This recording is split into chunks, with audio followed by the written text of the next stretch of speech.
umwaka utashe umunsi mukuru wahariwe gukinga ibiza n'isibe mu ntumbero yo guhimiriza abantu bose atanumwe avuyemwo kwitwararika ibikorwa byo gukinga ibiza n'isibe no guhangana navyo.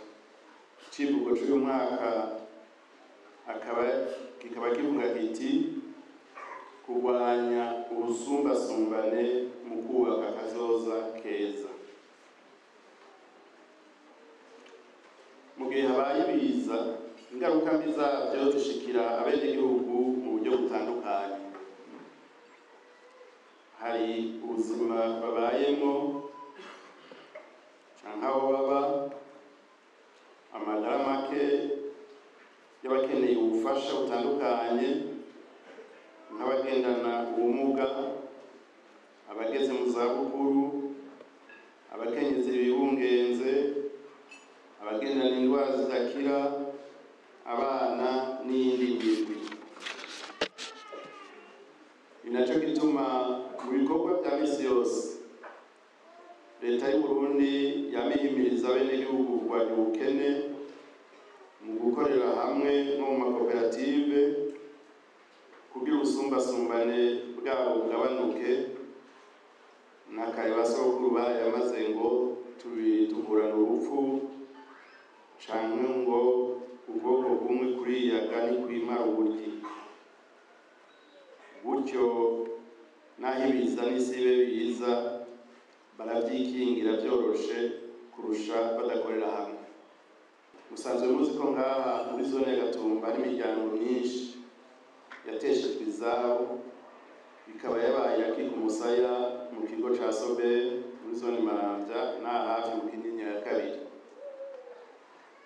Kugira ngo leta n'abayifasha mu iterambere bashobore kubandanya bitaho iyo miryango, hakenewe ko ibitigiri by'abo bantu bimenyekana neza. Arico gituma hariko harakorwa ibarura bihagarikiwe n'ibisata bitandukanye, bwaba ubushikiranganji bw'intwaro hagati mu gihugu, ubushikiranganji gushigikirana, umuryango utabara imbabare Croix-Rouge n'ishirahamwe Foyer. Na cane cane muri iki gihe abahinga bamaze kutumenyesha ko imvura izoba ari nyinshi cane, ikazohava yonona ubutunzi bw'igihugu, yongera isinzikaza ubuzima bw'abantu, na cane cane abantu nikora canke abasanzwe barasinzikajwe n'ibiza n'isibe vyahitiye. Saba urwego rw'igihugu rujejwe gukinga no guhangana n'ibiza ku rwego rw'igihugu, ku rwego rw'intara, eka n'urw'ikomine, kuja hamwe n'ayo mashirahamwe kugira ngo bategure ibikenewe, bongere baje inama ingene hamwe iyo nguri bavuze yoba bizosange igihugu citeguye, intara yiteguye, n'ikomine yiteguye.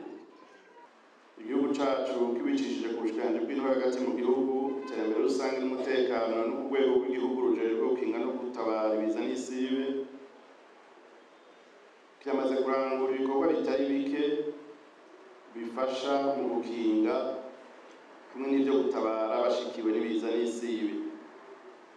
Aha twovuga nko gutegura umugambi w'igihugu wo gukinga ibiza no guhangana navyo kuva mu 2018 gushika mu 2025, gutunganya indinganizo y'ibikorwa byo kwitegurira gukinga no guhangana n'ibiza n'isibe ku rwego rw'igihugu, urwego rw'intara n'urwego rw'amakomine, gutunganya ikarata yerekana ibice by'igihugu bibangamiwe n'amangenge makuru afatiye kuhindagurika ry'ibihe.